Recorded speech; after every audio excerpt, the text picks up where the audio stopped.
On this Saturday night, stuck in China. Hundreds of Canadians stranded in the epicenter of the new coronavirus crisis. We're not trying to pose a health risk. Plus, the new problems sparked by the deadly virus. We need to support each other and stay united. Post-Brexit Britain. Depressed, downbeaten. I feel absolutely delighted. The new reality for the UK and the EU. Heading to the big league. They're trying to power it in the corner. The tiny Toronto team with international ambitions. Global National with Robin Gill. Good evening and thank you for joining us. Countries around the world are closing their borders to rivals from China as it struggles to control the spread of the new coronavirus. Today, Australia joined the list of countries denying entry to all foreign visitors who recently visited China. The Canadian government has not said if it plans to implement similar restrictions. The coronavirus has killed more than 300 people and infected more than 13,000 others, the bulk of them in China. There are Canadians in China wanting out, and they've turned to Ottawa for help. Abigail Bimman reports on their struggle as this health emergency gets worse. They're not really aware of what's going on, but they do pick up on our stress. Megan Millward, her husband and 2 young kids traveled from Montreal to visit her in-laws in rural Hubei. Now they're stuck. There are no flush toilets, and we knew that ahead of time because we come here every year, but with a very sensitive health situation, the longer we stay here without running water and proper hygiene and etc., the more worried we become. Worried about a shortage of medical help and about splitting up her family. Her husband is a permanent resident. Global Affairs Canada tells Global News while they've raised the issue of families like Millward's with the Chinese government, they've so far been told only Canadian citizens will be allowed to board the Canadian plane. I know it's been a tough start of the year for many of you. The number of Canadians looking to get out has now climbed to 301. Speaking at a Lunar New Year event in Toronto, the Prime Minister didn't offer details about when that plane may arrive. But Justin Trudeau did address the racism some Chinese Canadians are experiencing since news of the coronavirus broke. There is no place in our country for discrimination driven by fear or misinformation. This BC man was a target of misinformation. Chinese media ran this photo saying he was a victim of the outbreak. Even my co-workers in service and parts department, they know, oh, you are the one with the coronavirus. There are people looking to capitalize too, with face masks in high demand. If you're going online, be careful because there are scammers, there are fly-by-night retailers. And Millward has seen nasty comments saying Canadians in China should just stay put. I just want to reassure Canadians that I'm down for anything. I'm willing to be held in quarantine for 14 days and to undergo any tests. We're not trying to pose a health risk. We're trying to avoid one. But Ottawa is still trying to figure out exactly what to do when that plane arrives back in Canada. We know government officials, including a unit that specializes in helping Canadians in distress during an emergency, will travel to Hubei province to coordinate logistics for the evacuation, but Global Affairs won't say when that will happen. Robin? Abigail Bimman in Ottawa. It's the day after and a new dawn for Britain after it broke away from the European Union and delivered a huge blow to its nearest neighbours. It's a major moment for Britain, but a shock for the EU, which wants a fresh start and some new momentum in the wake of Brexit. Our Europe Bureau Chief Crystal Goomansingh joins us from London. Crystal? Robin, there was so much hype around the day and time of Brexit Friday at 11 o'clock, but for so many, it was about more than just the politics and the economics. It's personal. It's about identity. It's a busy weekend like any other, but this day is different. There are heavy hearts on the streets of London. It's really sad. Really sad. What part of it is sad for you? All of it. Getting away from Europe, being just one own country alone. I feel it opens up our economy for more available opportunities. What the change means for business and the movement of people still needs to be worked out. The UK has officially left the European Union, and that departure will affect lives beyond the physical borders of the UK. March! Gibraltar is a British overseas territory bordered by Spain. Hundreds of Brits work and live here, and so do 10,000 Spaniards. Now, the EU says it will back Spain over its territorial claim to Gibraltar. It's good for the country to be once again independent, and I think England will do very well.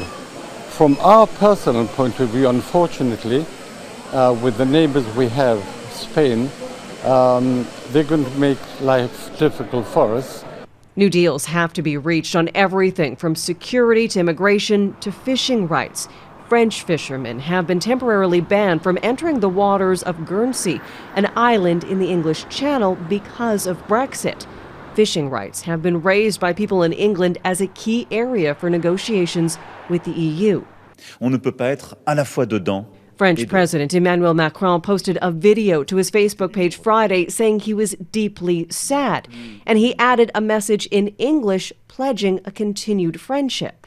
German Chancellor Angela Merkel also shared her views in her weekly podcast, saying the European Union is going into these negotiations with a good spirit, but also with its own interests. Great Britain will do the same thing. Negotiations will be challenging, but the UK holds some important ships. It was one of the EU's largest economies. It is a big military spender, not to mention a leading international financial capital. Robin? Crystal Goomansingh in London. U.S. President Donald Trump is already claiming victory in his impeachment trial, even though the Senate isn't expected to acquit him until Wednesday. That outcome is all but certain after the Republican-led Senate voted late Friday to block any new witness testimony, including former National Security Advisor John Bolton. Democrats are fuming and say the president will get away with pressuring a foreign leader to meddle in the 2020 election. Jennifer Johnson reports. A cheering crowd and a fist pump from U.S. President Donald Trump as he arrived in Florida, knowing he's all but guaranteed an acquittal Wednesday in his impeachment trial. Democrats are fuming after Republicans voted to block any new testimony, including from former National Security Advisor John Bolton.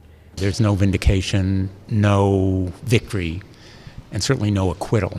This is the first impeachment trial in the history of the United States with no witnesses and documents. We should be trying to seek the truth, not bury it. According to the New York Times, Bolton's forthcoming book details actions the president took to try and get Ukraine to investigate the Bidens, even asking Bolton to help him. Some Republicans say what the president did was inappropriate, but the House didn't prove it was an impeachable offense. I think what all of the senators in there agree is that regardless of what happened over here, House Democrats didn't do their job over there. The president is already predicting his re-election. We will make sure that they face another crushing defeat, right? Touting America's strong economy, but experts say the numbers tell a different story. It's not booming. It's kind of meager. It's a little bit paltry growth. It's not great growth. It's okay growth. The president was hoping the Senate vote would be taken before his pre-Super Bowl interview Sunday on Fox and Tuesday's State of the Union. But he appears to be enjoying himself today, even tweeting a picture of him playing golf. On Monday, there'll be 4 hours of closing arguments in the Senate. Later, each senator will get a chance to state their case. Then on Wednesday afternoon, the president is expected to be acquitted. Robin? All right, thanks for that, Jen. Last night, the LA Lakers honored Kobe Bryant as they returned to the court for the first time since a chopper crash claimed the life of the former basketball star. I want to continue along with my teammates to continue his legacy. LeBron James, who joined the team just 19 months ago, led the tribute. 2 courtside seats were covered with red roses and 2 jerseys in honor of Bryant and his daughter Gianna, a rising basketball player in her own right. In an Instagram post, Bryant's wife Vanessa also paid tribute to her husband and daughter, describing them as angels. And there's a new development in the investigation into the crash. The National Transportation Safety Board is expected to release its preliminary findings next week. But right now, investigators are looking at whether the helicopter company broke the rules by allowing the pilot to fly in thick fog. The pilot was certified to fly in low visibility, but officials say the company, Island Express Helicopters, was not. A total of 9 people were killed. There's a state of emergency near the Australian capital tonight as another heat wave sparks more fires. 2 huge fires are tearing through forest and farmland south of Canberra. Some outlying suburbs are already cut off, and locals are already warned it's too late to leave. Since September, wildfires have claimed the lives of 33 people, destroyed more than 3,000 homes, and torched more than 10 million hectares of land. Solar power is still a tiny part of overall energy generation in Canada, but along with another renewable energy source, wind power, it's coming on fast, and provincial and federal government rebates are receiving much of the credit. As Ross Lord reports, as more residents in Nova Scotia plug into these incentives, it's also creating more jobs. It's a sound that's becoming familiar in Canada. Attaching solar panels to rooftops as homeowners go green. I want to do something to help out the environment. Glenn Gilderson estimates he'll save $100 a month on his power bill, and a provincial government rebate of almost $5,000 will help pay off his investment in 10 years. I wouldn't have done it without the rebate. The Solar Homes program, it seems, is a shining success. More than 600 other Nova Scotia homeowners have used the rebate to go solar in less than 2 years. The number of solar installers has grown 5-fold, mostly small businesses that are becoming larger. When we started, we just had myself and a helper, and now we'll be up to 14 people. The rebates behind those jobs come from a $56 million program, which is part of the Trudeau government's $1 billion climate fund, aimed at reducing greenhouse gases. This solar advocate, who also drives an electric car, says subsidies are nurturing critically important industries. Not only jobs in clean energy directly, but there's jobs in training people to work in clean energy. There's jobs in education to train designers, builders in the building industry. Not everyone agrees. In Alberta, the United Conservative Party government of Premier Jason Kenney says it's ending solar rebates over the objections of people who say the rebates created thousands of jobs. For us in the labor movement, the solar rebate was a godsend while the oil and gas sector of our economy was struggling. We actually saw people going from the oil and gas sector to the renewable energy sector. Back in Nova Scotia, the rebate's popularity has forced the government to reduce the amounts individual homeowners can receive, so the funding doesn't run out, buying more time as they measure the impact of green jobs. Ross Lord, Global News, Halifax. Coming up, the material piling up in Quebec with nowhere to recycle.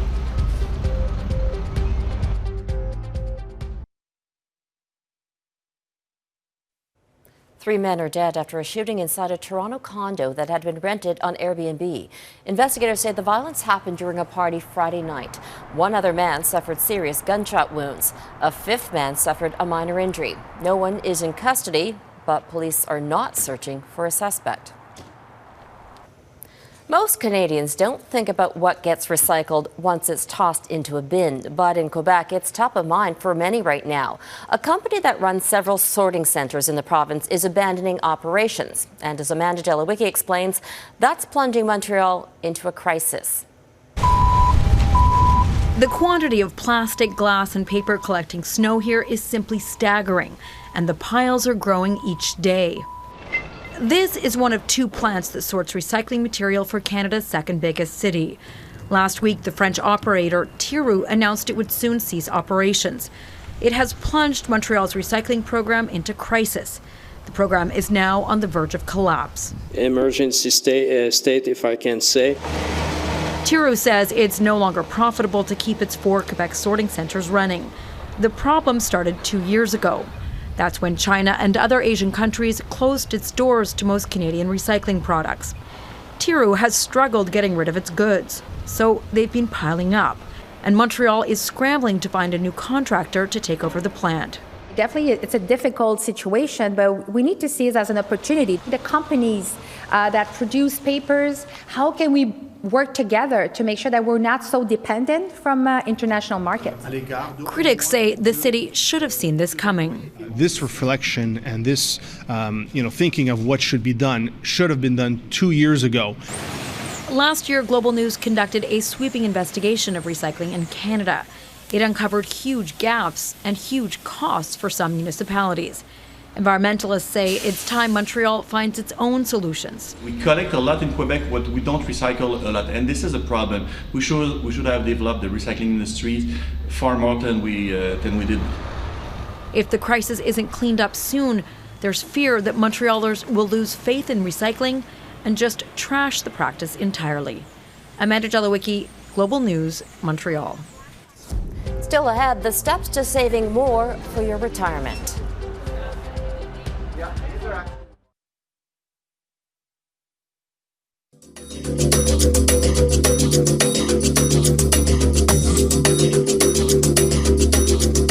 To make the best of your retirement years, it's never too soon to start saving. As online reporter Erica Lini explains in this week's Money 123, by thinking ahead, you can leave the workforce and your worries behind. You may have heard that for retirement, you should aim to replace 70% of your income or save 15% of your pre-tax pay. But you can do better than rely on a one-size-fits-all rule of thumb. The first step is to estimate your annual living costs in retirement. A low-key retirement generally means lower expenses. Step 2, multiply your annual expenses by the number of years you think your retirement is going to last. For example, if you think you'll need $40,000 a year for 25 years, your savings goal is $1 million. Then subtract any retirement income you'll be receiving from your employer, plus an estimate of benefits such as the Canada Pension Plan and Old Age Security. In our example, let's say that lowers your target nest egg to $750,000. Step 3, calculate the savings rate that will get you there. The financial planning website, The Measure of a Plan, has a handy savings calculator for that. Investing can make it a whole lot easier to reach your retirement goal. Let's say you're 30. You want to retire at 65 with $750,000 and so far have nothing saved. Without investing, you'd have to set aside nearly $1,800 a month for 35 years.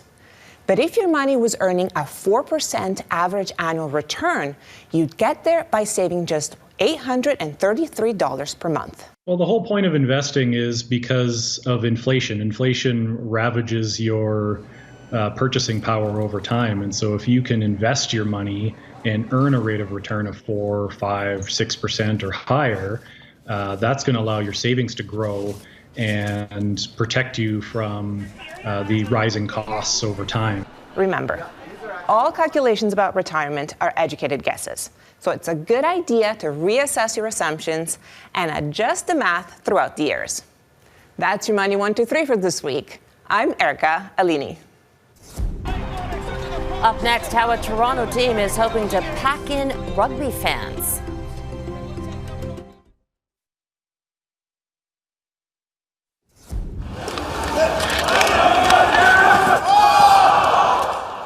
Former Humboldt Broncos hockey player Ryan Straschntizki hit the ice alongside Olympic gold medalist Hayley Wickenheiser for a celebrity sledge hockey game in Surrey, BC. The matchup is part of WickFest, a world female hockey festival. Today's event was held at the first ice arena in Canada to be gold certified for accessibility by the Rick Hansen Foundation. It's absolutely amazing to get the city out there aware of accessible rinks. It's just a good step in the right direction for adaptive sports.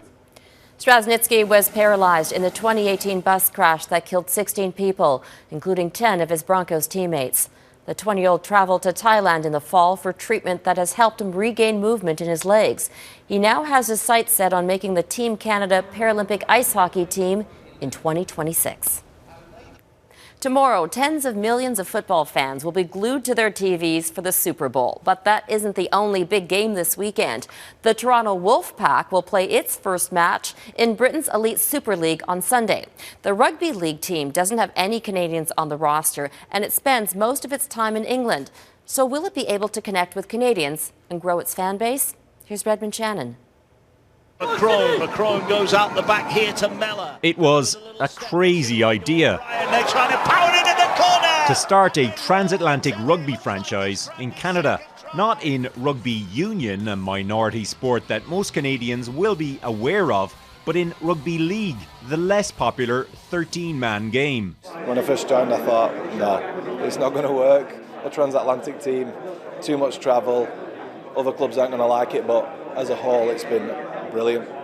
After just 3 years of working through England's minor leagues, Toronto Wolfpack is now big time, playing its first game in England's Super League with a goal of sparking a rugby league tradition in Canada. That's the idea. We're trying to expand rugby league and North America, Canada.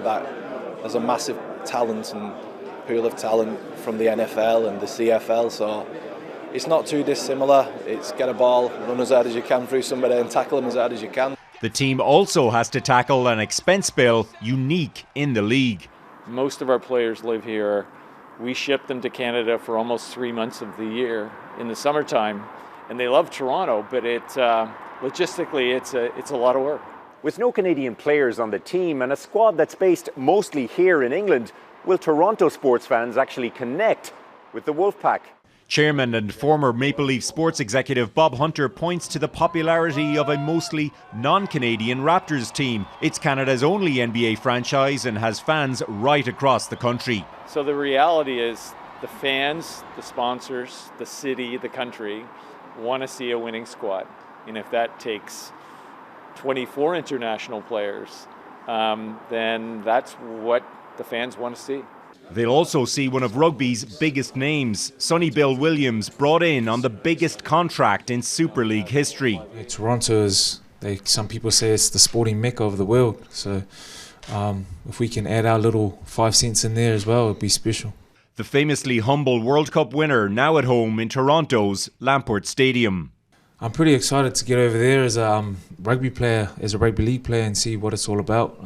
The boys tell me that it's mayhem at the stadium. That mayhem will ramp up a notch in April for the Wolfpack's home opener. Redmond Shannon, Global News, Manchester, England.